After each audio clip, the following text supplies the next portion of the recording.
คนเห็นอยู่บอกว่าน้ำมันอาจสิขุ่นเนาะทุกคนเพราะว่าคนตกเมื่อวานนี้น้ำมันก็เลยขุ่นแห้งยามตอนแรงจังหน่อยมันก็สิตกแล้วเนาะ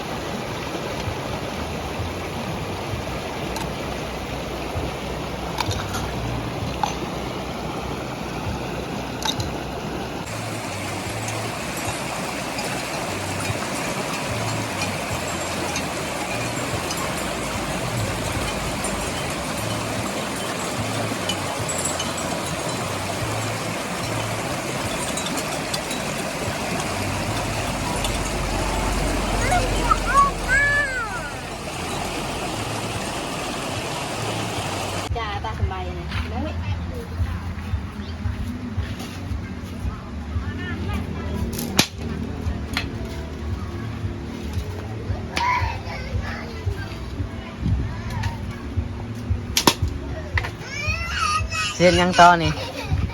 สินึ่งข้าวนึ่งข้าวเนาะอ๋อกินข้าวแล้วก็นึ่งอีกเนาะเพราะว่าข้าวหมดเลยเด้โอ้หมดแล้วไว้กินยำแรงแม่นยำค่ำเอาไปกินยำอ๋อสินึ่งข้าวเนาะบัดนี้ดังไฟถ่าแล้วก็สิไปนึ่งข้าวนะทุกคนนี่เป็นอาหารของยามมื้อแรงของเราเนาะคือหน่อไม้เต็มหม้อเลยสิกินให้ได้หมดเลยเนาะหน่อไม้ลายขนาดน้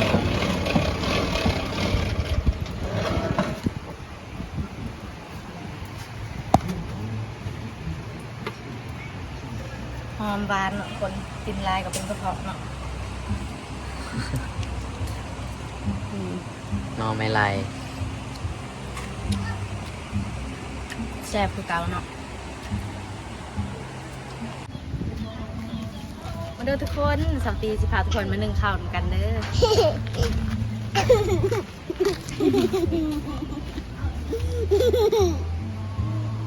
บ๊ายบายสวัสดีค่ะ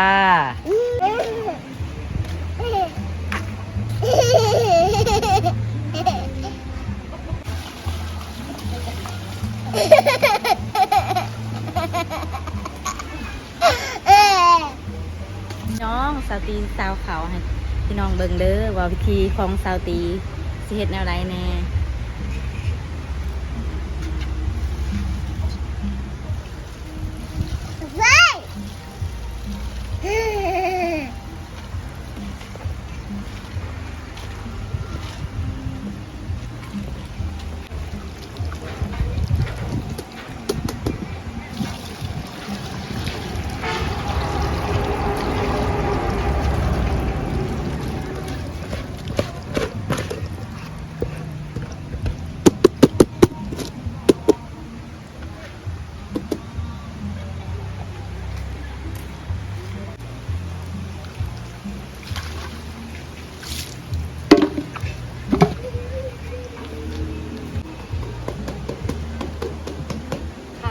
คือข้าวไหมของซาวตีเดินคนเป็นข้าวไหของซาวตีเนาะนี่ใส่เบิ่งไกลๆ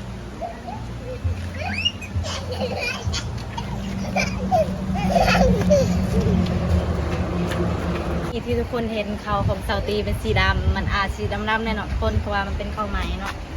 เป็นข้าวไหมของข้าวไห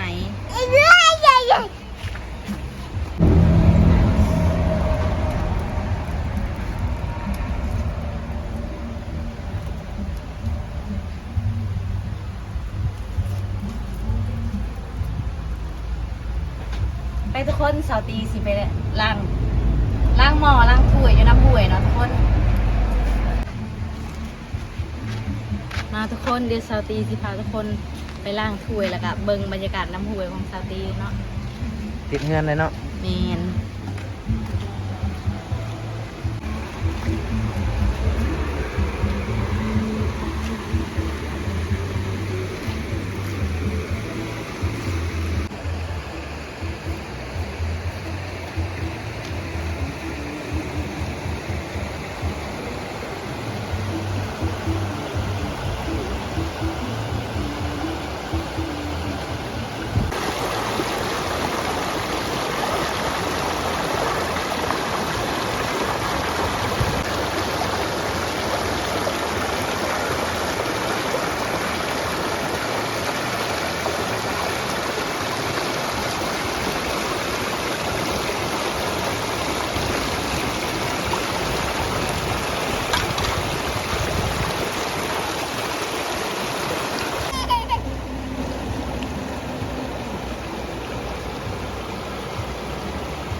ขุ่นเนาะทุกคนเพราะว่าฝนตกเมื่อวานนี้น้ำมันก็เลยขุ่นแห้งยามตะแรงจังหน่อยมันก็สิตกเดียวเนาะ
นี่คือต้นดินเนาะ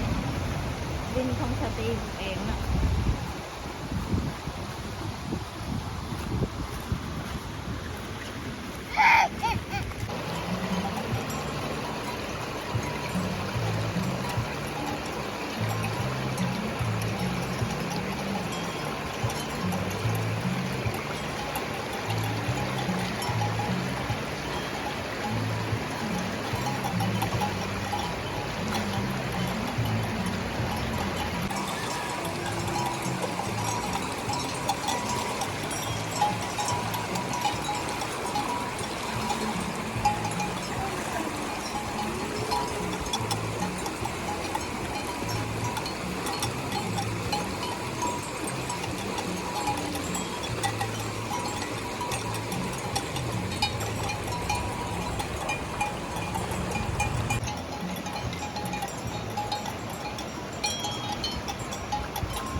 นี่จะได้บ่ใคร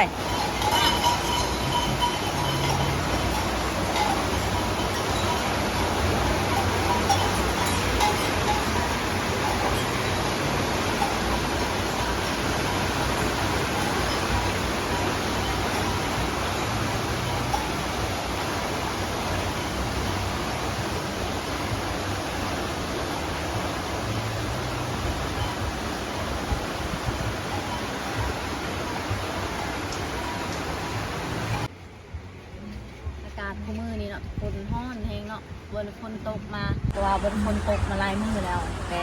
เขาของซาตีก็บ่ทันได้สูบเหงื่อเนาะซาตีอยากไปหูดเขาเด้เพราะว่ามันมีเขาวกินแล้วเนาะคนหูดนี่เป็นหูดสุดท้ายแล้วเนาะที่ซาตีสิได้กินเขาว สติไปใส่ ซาตีไปหูดเขาวเพราะว่ามันบ่ทันสุกเทื่อเด้